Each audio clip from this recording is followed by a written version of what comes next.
Conditional statements in जावा के इस video series में हमने बहुत सारे डिफरेंट टॉपिक्स के बारे में स्टडी किया है और उनके डिटेल्स में हमने जानकारी हासिल की है कि आखिर उन टॉपिक्स में क्या है और उनमें क्या बताया जा रहा है और कैसे उन टॉपिक्स को, उन स्टेटमेंट्स को हम यूज़ करते हैं। उनमें से कुछ स्टेटमेंट्स हमारे थे, जैसे कि हम इफ़ एल्स पढ़े हैं, हमने इफ़ एल्स को पढ़ा है, हमने लैडर इफ़ एल्स पढ़ा है, हमने लैडर इफ़ एल्स ही पढ़ा है, हमने और एक पढ़ा है जिसे हम कहते हैं नेस्टेड इफ़ एल्स, इसे भी हमने स्टडी किया है। इन सब के अलावा हमने एक और बहुत इंपॉर्टेंट स्टेटमेंट के बारे में देखा, दैट इज स्विच केस। तो ये स्विच केस काफ़ी इंपॉर्टेंट एक स्टेटमेंट हम लोग पढ़े हैं ऑलरेडी। तो आज इस वीडियो ट्यूटोरियल में हम लोग देखने वाले हैं उन्हीं डिफरेंट टॉपिक्स के ऊपर बेस्ड कुछ एग्जाम्पल क्वेश्चंस, कुछ प्रैक्टिस सेट जो आपको मदद करेंगे आगे के कॉन्सेप्ट को समझने में और जो आपने पिछला कॉन्सेप्ट समझा है उसे और ज़्यादा बेहतर बिल्डअप करने में। वीडियो में लास्ट तक बने रहिएगा ताकि आपको इस क्वेश्चन सेट में जो भी क्वेश्चंस बताया जाएगा वो आपको समझ में आए और साथ ही साथ आप उन चीज़ों को खुद से भी कभी कर सको। तो इस प्रैक्टिस सेट के सबसे पहले क्वेश्चन को हम लोग देख लेते हैं आज। क्वेश्चन नंबर 1 यानी कि प्रोग्रामिंग नंबर 1 हमारा जो है वो कहता है prepaid taxi charges from the passenger as per the tariff given below. एक टैक्सी चार्ज करता है किसी भी कस्टमर से, कुछ भाड़ा वसूल करता है, कुछ फेयर लगता है उसे, और उसका जो रेट कार्ड है वो नीचे में मैं अभी आपको टेबल के थ्रू दिखाऊंगा। देखें, अगर कोई कस्टमर पहला 5 किलोमीटर डिस्टेंस कवर करता है उस टैक्सी से तो उसे पे करना होगा 100 रुपया, उसे पे करना होगा 100 रुपीज़, ठीक है। और अगर वो अगला 5 किलोमीटर से ज़्यादा का डिस्टेंस ट्रेवल करता है, यानी कि for the next 10 kilometre, 5 kilometre के बाद और 10 किलोमीटर अगर सफ़र तय करता है तो पर किलोमीटर के हिसाब से उसे 10 रुपया चार्ज किया जाएगा। वहीं अगर वो अगला फिर से 10 किलोमीटर एक्स्ट्रा चलता है, यानी कि पहला 5 तो चला ही, अगला 10 फिर चला, यानी कि टोटल 5 और 10 15 किलोमीटर हो चुका है अब तक। उसके बाद अगर और 10 किलोमीटर एक्स्ट्रा चलता है तो उसको फिर 8 रुपये पर किलोमीटर के हिसाब से चार्ज किया जाएगा। और अगर यानी कि यहाँ आ गया आपका 10 10 20 और ये 5 25 किलोमीटर, 25 किलोमीटर से ज़्यादा अगर ट्रैवल करता है उस टैक्सी से तो उसे 5 रुपये पर किलोमीटर के हिसाब से चार्ज किया जाएगा। Write a program to input the distance covered and calculate the amount to be paid by the passenger. तो आपको एक प्रोग्राम राइट करना है, लिखना है, जिसमें आपको इनपुट करना है distance cover by the passenger, distance cover by the passenger and calculate करना है अमाउंट जो कि वो कस्टमर यानी कि वो पैसेंजर पे करेगा टैक्सी ड्राइवर को। The program displays the printed bill with the details given below. और इस प्रोग्रामिंग में आपको जो बिल पे किया जाएगा कस्टमर के द्वारा या पैसेंजर के द्वारा तो उसे एक बिल दिया जाएगा और बिल का पैटर्न होगा कुछ ऐसा जैसा आपको यहाँ पर स्क्रीन पर दिख रहा है। सबसे पहले आपको टैक्सी नंबर लिखना होगा, फिर डिस्टेंस कवर कितना हुआ वो लिखना है, फिर कितना अमाउंट पे किया उतना लिखना होगा। तो इस प्रोग्रामिंग को करने के लिए हमें यूज़ करना होगा ब्लूजे। आई होप आप सबके पास ब्लूजे सॉफ्टवेयर होगा।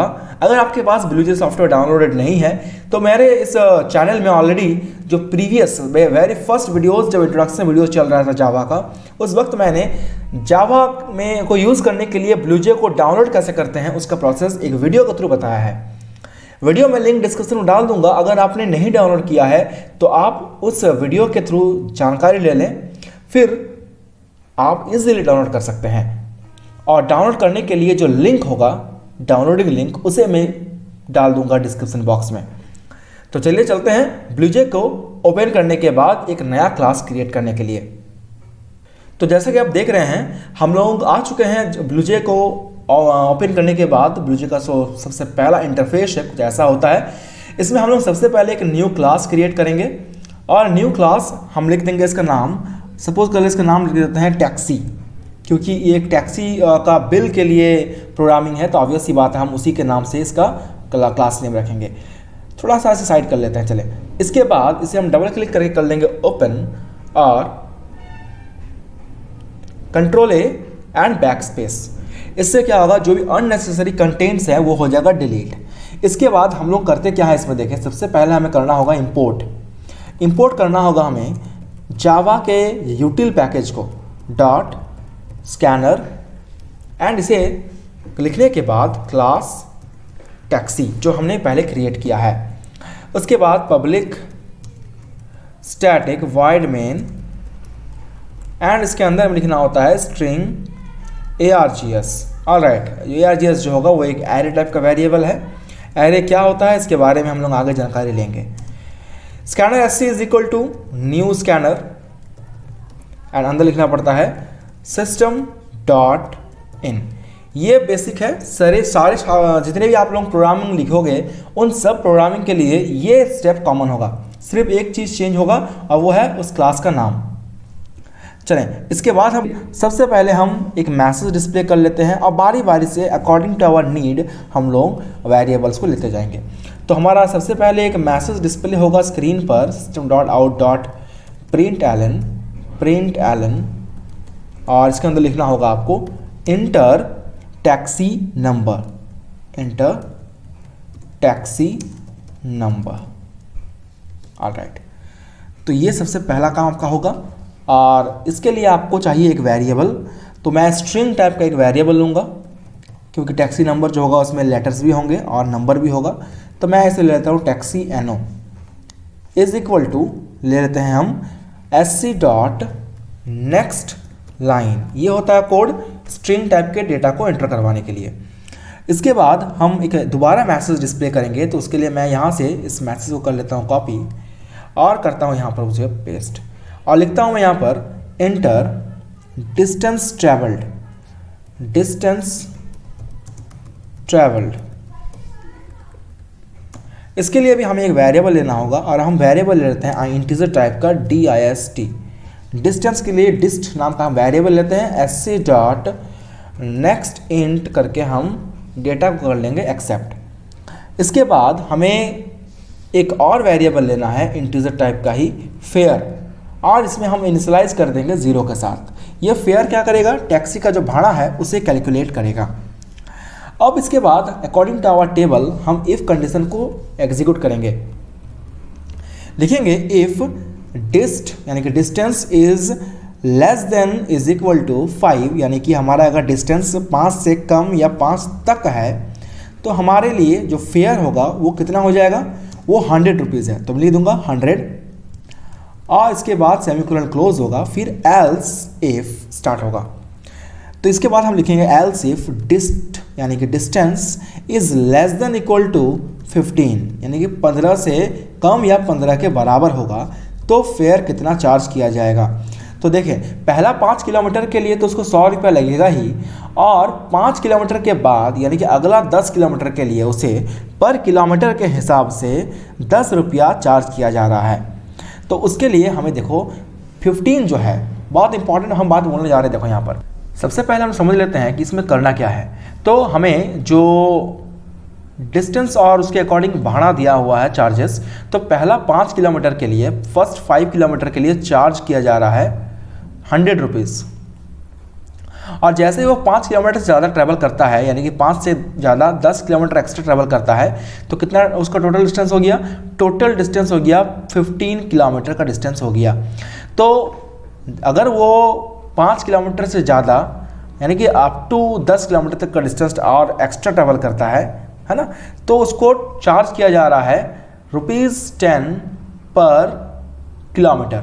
यानी कि पहला अगर मान लो किसी पैसेंजर ने 15 किलोमीटर का डिस्टेंस ट्रैवल किया तो उसको पहले 5 किलोमीटर के लिए तो 100 रुपया ही लगेगा, और बचा हुआ कितना है, तो बचा हुआ है 10 किलोमीटर। उस 10 किलोमीटर के लिए उसे 10 रुपये के हिसाब से चार्ज किया जाएगा, यानी 10 × 10 100 रुपया उसे और एक्स्ट्रा देना पड़ेगा। यानी कि पहला तो 100 रुपये देना पड़ेगा ही, साथ ही साथ दूसरी टाइम और भी उसे 100 रुपये देने पड़ेंगे। अगर मान लो कोई पैसेंजर है 13 किलोमीटर का डिस्टेंस ट्रैवल कर रहा है, तो इसमें से 5 किलोमीटर का जो डिस्टेंस है उसमें तो उसको 100 रुपीज़ पे करना ही पड़ेगा, और बचा हुआ जो डिस्टेंस है यानी कि 8 किलोमीटर का डिस्टेंस उसे 10 रुपया पर किलोमीटर यानी कि 10 × 8 80 रुपया पे करना होगा। तो टोटल उसे 180 रुपीज़ पे करना पड़ेगा। ये हमारा कुछ कॉन्सेप्ट है ऐसा।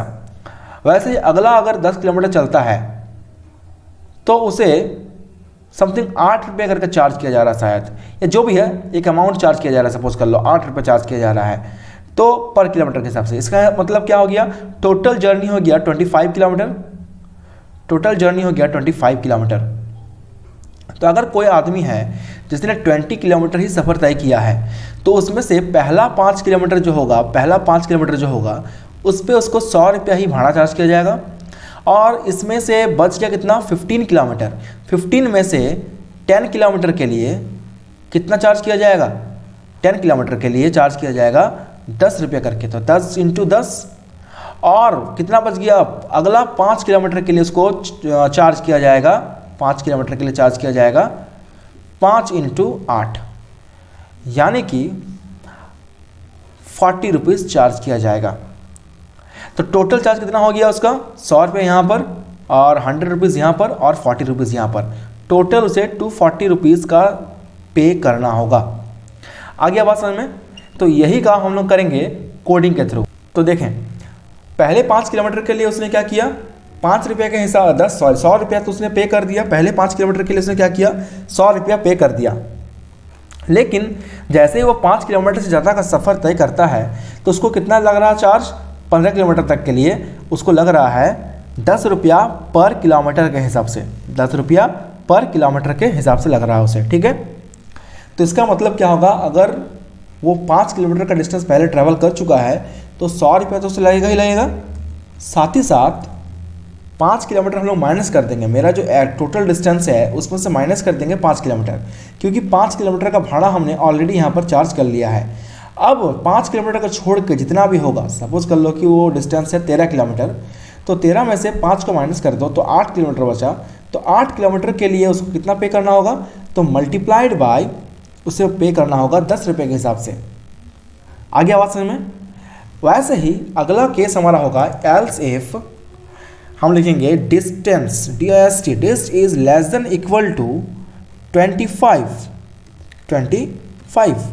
तो उसे क्या करना होगा, तो उसका जो फेयर होगा वो हो जाएगा आपका पहले 5 किलोमीटर के लिए तो 100 रुपया लग ही रहा है, प्लस अगले 10 किलोमीटर के लिए, अगले 10 किलोमीटर के लिए 10 रुपये के हिसाब से 100 रुपया अगेन चार्ज होगा। तो चलिए 100 रुपया अगेन चार्ज हो गया। और अब उसका डिस्टेंस कितना बचा, 10, 5, 15 किलोमीटर तो डिस्टेंस ट्रैवल कर ही लिया है। अब हम क्या करेंगे, डिस्टेंस में से माइनस कर देंगे 15 किलोमीटर। ऑब्वियस सी बात है, क्योंकि देखो यहाँ पर ये 5 किलोमीटर चल गया और यहाँ पर ये 10 किलोमीटर चल गया। तो अब मेरा अगर डिस्टेंस टोटल जितना भी होगा उसमें से हम 15 माइनस कर देंगे तो मुझे रिमेनिंग डिस्टेंस मिल जाएगा, जिससे हमें मल्टीप्लाई कर देना है 8 के साथ। तो मुझे उस रिमेनिंग डिस्टेंस का भाड़ा मिल जाएगा।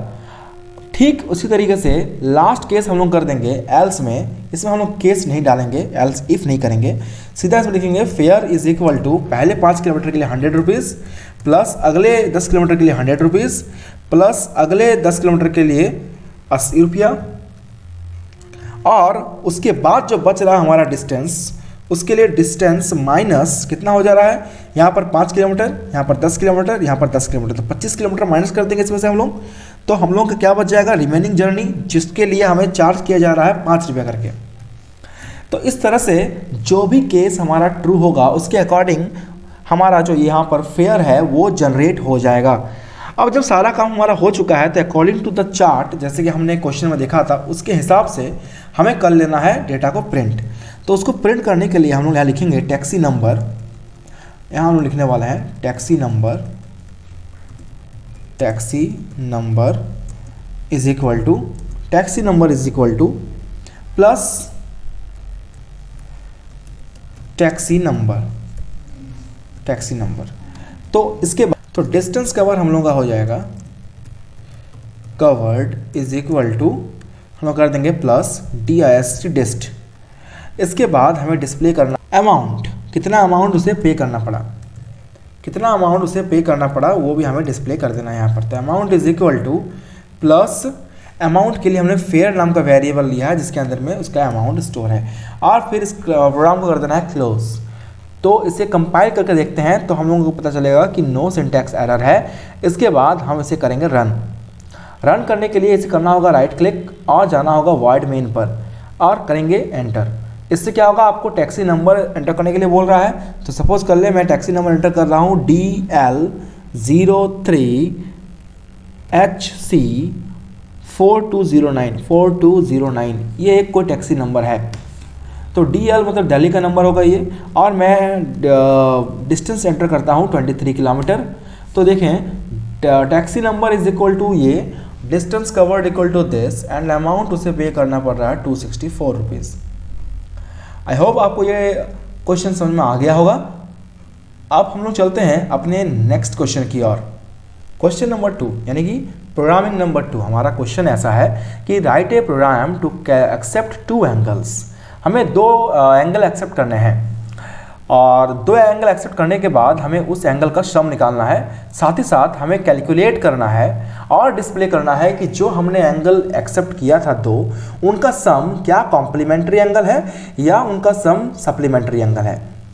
तो मैं आपको सबसे पहले बता दूं कि कॉम्प्लीमेंट्री और सप्लीमेंट्री एंगल्स जो है ये मैथमेटिक्स का बहुत इंपॉर्टेंट 2 एंगल का हिस्सा है। अगर मैं 2 एंगल एंटर करता हूं, सपोज कर ले 60 डिग्री प्लस 30 डिग्री, और इन दोनों का सम अगर 90 डिग्री आता है, दैट मीन्स कि इन दोनों एंगल का जो पेयर है इसे मैं कॉम्प्लीमेंट्री एंगल की कैटेगरी में डालूंगा।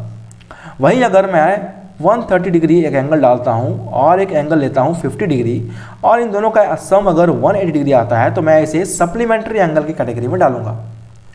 यानी कि आप अगर 2 एंगल को एंटर करते भी हो और उन दोनों एंगल का सम निकालते हो और वो सम अगर एग्जैक्टली 90 के इक्वल हो जाए तो आपको कहना होगा कि it is a complementary angle.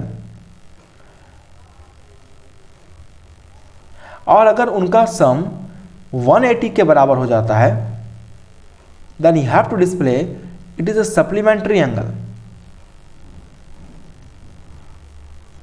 Alright, लेकिन ये जो कॉम्प्लीमेंट्री और सप्लीमेंट्री एंगल का जो आपको डिस्कस करना है या फिर उसको डिसीजन लेना है ये डिपेंड करेगा यूज़र के चॉइस के ऊपर। अगर यूज़र एंटर करता है C तो आपको कॉम्प्लीमेंट्री एंगल को डिस्प्ले करवाना है कि वो एंगल का पेयर कॉम्प्लीमेंट्री है कि नहीं, और अगर यूज़र S प्रेस करता है तो आपको डिस्प्ले करवाना है कि एंगल का पेयर सप्लीमेंट्री है या नहीं है। तो इसे करने के लिए हम लोगों को यूज़ करना होगा अगेन अपने ब्लूजे के सॉफ्टवेयर को। तो चलिए चलते हैं दोबारा अपने ब्लूजे के सॉफ्टवेयर की ओर। तो जैसे कि देख पा रहे हैं हम लोग दोबारा से आ चुके हैं अपने वही स्क्रीन पर, ब्लूजे के स्क्रीन पर, और हम इसे नाम दे देंगे एंगल्स नाम का सबसे बेहतरीन ये क्लास नेम होगा, लेकिन शायद एंगल नाम क्लास ऑलरेडी हमारे पास बना हुआ है। यस, तो मैं इसी को कंटिन्यू करना चाहूँगा। तो हमारा यहाँ पर आधा काम तो किया ही हुआ है, it's a very good thing. Alright, तो मैं इसके अंदर में करूँगा काम। यहाँ पर मैंने इसे ब्रैकेट्स दे दिया था, यहाँ ब्रैकेट दे देते हैं, और scanner SC is equal to new scanner, and इसके अंदर हमें लिखना होगा system डॉट इन। सब काम तो वही हमारा है same, and system dot out dot print L N. इसके अंदर हमें डिस्प्ले करना होगा enter two angles. All right, और इसके अंदर मैं अगेन डिस्प्ले करूंगा system dot out dot print, और इसके अंदर लिखूंगा मैं एंगल 1 के लिए A1 ले लेता हूं इज इक्वल टू, और इसके बाद मैं लिखूंगा int A1 is equal to SC dot next int. All right, तो ये जो स्टेटमेंट मेरा 2 है इसे मैं कर लेता हूँ यहाँ से कॉपी, ताकि मुझे थोड़ा सा आसानी हो और काम भी जल्दी से हो, और करता हूँ इसे मैं यहाँ पर पेस्ट, और लिखूंगा यहाँ पर मैं अगेन एक नया वेरिएबल A2, एंगल 2 के लिए मैं ले रहा हूँ A2 नाम का वेरिएबल। तो इस तरह से देखा जाए तो मैंने 2 एंगल को यहाँ पर कर लिया एक्सेप्ट। इसके बाद मैं निकालूंगा इन दोनों एंगल का sum, that is A1 plus A2। Alright, इसके बाद हमें करना होगा compare, that is if condition को यूज़ करना होगा। इफ कंडीशन यूज़ करेंगे, लेकिन उसके पहले ये तो यूज़र चॉइस क्वेश्चन है, तो इसीलिए हमें एक मेन्यू डिस्प्ले करवाना होगा system dot out dot print L N, और यहाँ लिखना होगा आपको अंदर में कि press C for complementary and S for supplementary angle. तो ये तो डिस्प्ले हो गया। और इसके बाद अगेन एक काम होगा यहाँ पर हमारा कि एक मैसेज डिस्प्ले करेंगे, नाउ इंटर योर चॉइस। यहाँ डिस्प्ले करेंगे नाउ इंटर योर चॉइस। और इसके बाद हमें अगेन एक वेरिएबल लेना होगा कैरेक्टर टाइप का, क्योंकि हमारा जो यहाँ पर C है या फिर ये S है, ये दोनों ही कैरेक्टर वेरिएबल्स हैं। तो ch is equal to SC dot next, इसके बाद डॉट कैर एट एंड इसके अंदर में 0। तो ये पूरा कोडिंग हो गया कैरेक्टर को स्टोर करवाने के लिए। तो इस ch नाम के वेरिएबल के अंदर में यूज़र का चॉइस स्टोर है, यानी कि वो C प्रेस करता है या S प्रेस करता है। उसके बाद हमें स्विच यूज़ करना होगा और इसके अंदर में उस ऑप्शन को डाल देना है। और इसके अंदर में हमें लिखना होगा केस सिंगल कोट्स के अंदर में C, क्योंकि ये कैरेक्टर है इसलिए सिंगल कोट्स का करना होगा आपको इस्तेमाल। इसके अंदर लिखेंगे if sum is double equal to 90, जो हम सम निकाले हैं, अगर वो 90 के बराबर है, then system dot out dot print L N, हमें लिखना होगा यहाँ पर कॉम्प्लीमेंट्री एंगल एंड इसके बाद हम इसे सेम टू सेम यहाँ से कर लेंगे कॉपी और एल्स वाले पार्ट में अंदर मैं ऐसे कर दूंगा डिस्प्ले। और यहाँ पर एक छोटा सा चेंज करूँगा, मैं कर दूंगा नॉट अ कॉम्प्लीमेंट्री एंगल। और इसके बाद सबसे इंपॉर्टेंट जो पार्ट है दैट इज ब्रेक, ये होना ही चाहिए, अदरवाइज आपका जो केस है वो टर्मिनेट नहीं करेगा और वो फॉल थ्रू में आ जाएगा। मतलब कि पहला केस हम लोग यूज़ करेंगे लेकिन वो आ जाएगा, आपका दूसरा केस भी एग्जीक्यूट कर जाएगा। तो आप बात करते हैं केस एस के बारे में, जहां हम लोग इसमें सेम टू सेम काम करेंगे। तो मैं यहाँ से कॉपी कर लेता हूँ इस पूरे स्टेटमेंट को और इसको कर देता हूँ मैं यहाँ पर प्रिंट। और इसके अंदर मैं लिखने वाला हूँ सम अगर 180 के बराबर होगा तो हम लोग यहाँ पर डिस्प्ले कर देंगे सप्लीमेंट्री एंगल। यहाँ पर मैं डिस्प्ले कर दूंगा सप्लीमेंट्री एंगल। और अगर वो नहीं है सप्लीमेंट्री एंगल तो यहाँ प्रिंट होगा नॉट अ सप्लीमेंट्री एंगल। और फिर अगेन वही एज यूजुअल ब्रेक लग जाएगा। और अगर हमारे पास दो ही केस हैं तो मैं इसके बाद लगाऊंगा डिफ़ॉल्ट केस, क्योंकि अगर कोई यूज़र ऐसा है जिसने गलती से कोई और कैरेक्टर को प्रेस कर दिया हो तो उसके लिए एक मैसेज स्क्रीन पे जाना चाहिए कि आपने गलत ऑप्शन चूज़ किया है। तो उसी मैसेज को डिस्प्ले करने के लिए डिफ़ॉल्ट केस का इस्तेमाल किया जाता है। तो हम लिखेंगे इनवैलिड चॉइस, ऑलराइट। और इसमें कोई ब्रेक स्टेटमेंट नहीं लगता है, सिंपली हमें यूज़ कर देना है स्विच को यहाँ पर क्लोज और इसके बाद करना है मेन को क्लोज और इसके बाद करना है हमारा क्लास को क्लोज। बस इतना सा हमारा प्रोग्रामिंग है और हम लोग इसको कंपाइल करके देख लिया, नो सिंटैक्स एरर है। अब इसके मेन प्रोग्रामिंग को हम लोग कर लेते हैं रन। तो चलें इसे करते हैं रन। तो स्क्रीन पे हमारा दिख रहा है इंटर टू एंगल्स। तो एक एंगल डाल देते हैं 198 और दूसरा डाल देते हैं 82। तो क्या बोल रहा है C for complementary and S for supplementary. तो हम लोग मान लो S प्रेस करते हैं तो क्या बता रहा है not a supplementary angle, supplementary angle नहीं है। ठीक है, चलो एक सप्लीमेंट्री एंगल को चेक करते हैं, एक कॉम्प्लीमेंट्री एंगल को भी चेक करते हैं। जैसे अगर तुमने डाल दिया मान लो 60 और ये डाल दिया 60 तो क्या बताएगा। अगर मान लो हम C प्रेस करते हैं तो बताएगा नॉट अ कॉम्प्लीमेंट्री एंगल, क्योंकि 60 + 60 120 होता है, 90 तो नहीं होता। तो इस तरीके से आप देख पा रहे हो ये जो प्रोग्रामिंग है ये वर्क तो कर रहा है। एक अगर 40 ले लेते हैं और दूसरा ले लेते हैं 50 और हम C प्रेस करते हैं तो बताएगा कॉम्प्लीमेंट्री एंगल। इसका मतलब ये जो आपका प्रोग्रामिंग है ये परफेक्टली वर्क कर रहा है, इसमें कोई भी इशू नहीं है।